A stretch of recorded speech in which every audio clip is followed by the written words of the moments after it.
Alrighty, in this video I want to introduce to you the idea of the washer method. So we're going to start with this example. We have two functions, f of x and g of x, and our instruction is to find the volume of the region generated by rotating the area that is bound between f of x and g of x around the x-axis. We're going to spin this two-dimensional figure around the x-axis. As always, it's good to have a picture of what's going on so that we can make some references. So the graph of f of x is our square root function, and just by looking at this we know that it's been shifted 1 unit to the right. So what used to be the point 0, 0 is now going to start at 1, and this graph is going to sort of navigate to the right like this. And then g of x is a quadratic that has also been shifted to the right. So it used to start at 0, 0, now it's 1 over, and then as we go over 1, we're going to go up 1. And we can verify this. If I plug 2 into this function, 2 minus 1 is 1, 1 squared is 1. So this is going to have a height of 1, which is the same as the graph of f of x, because 2 minus 1 is 1, and the square root of 1 is 1. So the graphs intersect at 1, 0, as well as at 2, 1.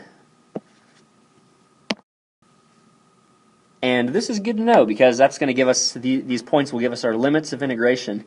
So I have this shaded region that is bound between these two functions, and I am instructed to take that region and spin it around the x-axis.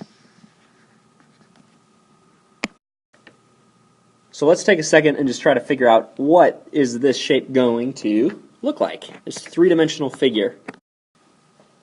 So I'm doing my best to try to draw this thing here. The end would be this open circle. It's sort of like a cone, and then the inside walls of this cone would sort of be curved out like this.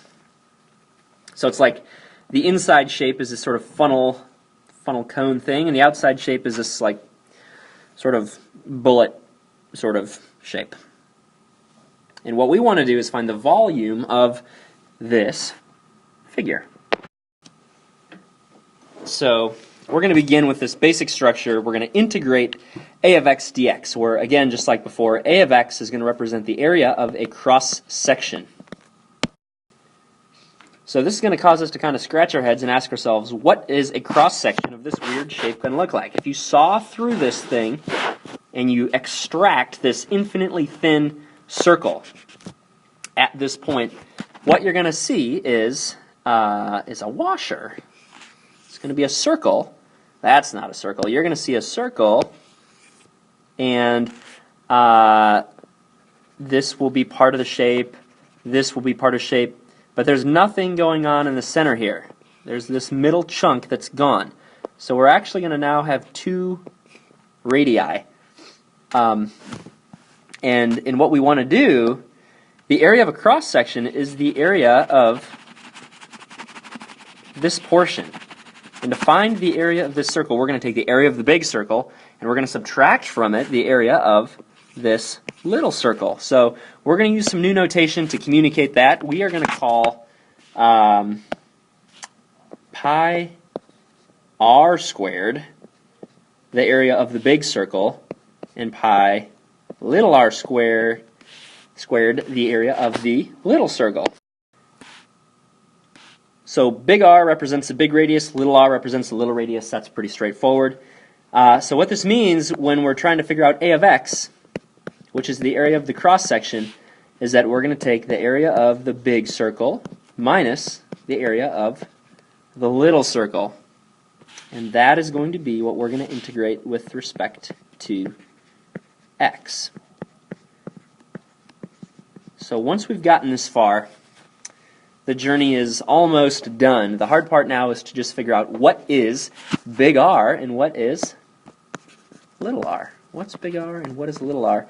And the other thing that we still need is our limits of integration. We need to figure out where are we going from and where are we going to, and that's easy enough based on our conversation that we've had about the intersecting points at 1 and 2. So let's go ahead and fill those in. We're going to integrate this from 1 all the way up to 2. And now when we think about big R, the radius, this big radius, this guy right here, this big radius, that's going to be the distance from the axis of rotation all the way out to the farthest portion. If we look at the picture, if we look at this picture here, we're going to go from this axis of rotation all the way out to the farthest reaches of this region. And this curve, this outermost curve, that is the curve defined by our function f of x, right? That's this. So what is the distance from the axis of rotation out to the farthest portion? Or again, r is the distance from the axis to the outer function, which in our case is f of x, which is, what is f of x? So the square root, it's the square root of x minus 1. So that's big R.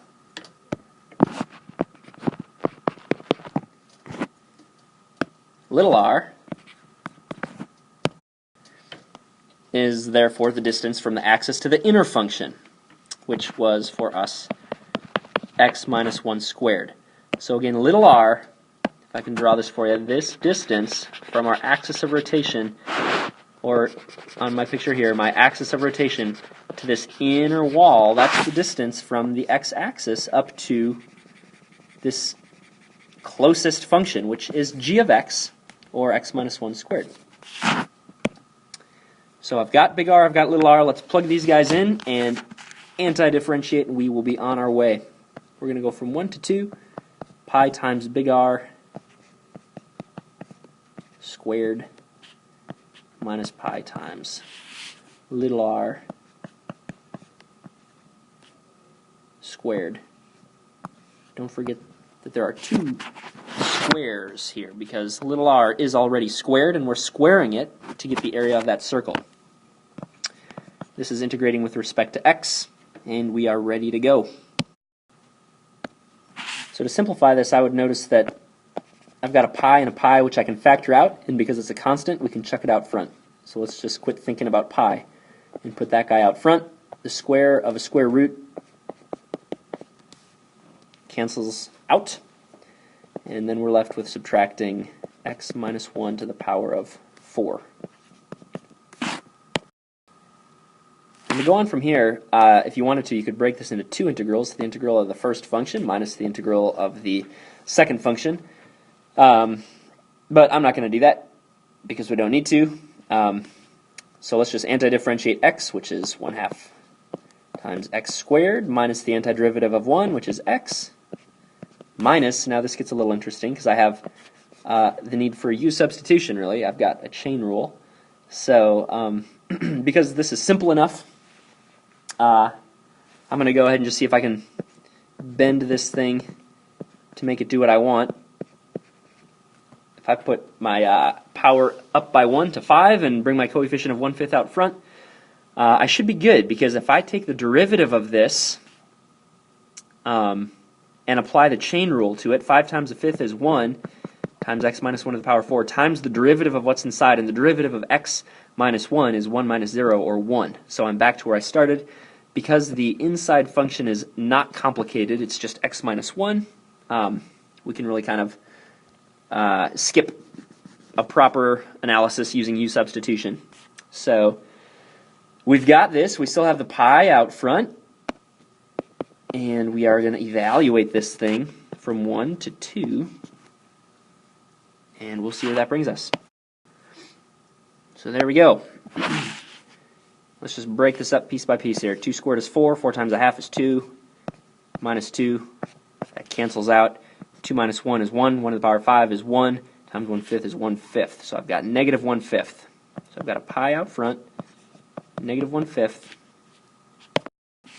minus this whole chunk. I've got 1 minus 1, same game, those cancel. 1 minus 1 here is 0, 0 to the power 5 is 0 times 5th is 0. So here we go. Oh, terribly sorry, I've made a mistake. I went too fast here. That's not right. 1 squared is 1. 1 times 1/2 is 1/2. So I've got 1/2 minus 1 minus 0. So negative 1/2. So I'm subtracting negative 1/2. Sorry about that. So I'm actually adding 1/2. That makes a little bit more sense. So I have negative 1/5 plus 1/2, which is equivalent to negative 2/10 plus 5/10, which is 3/10. So I've got pi times 3/10, or 3 pi over 10 units to the power of 3. And that is the volume of that three-dimensional region. It's called the washer method because our cross-section is a washer. All right, I want to end with just setting one more of these things up, and we're going to add one more curveball here. I'm going to show, for the first time, us finding a volume of revolution by taking a two-dimensional region and spinning it around something other than the x-axis. And let's see how that changes things.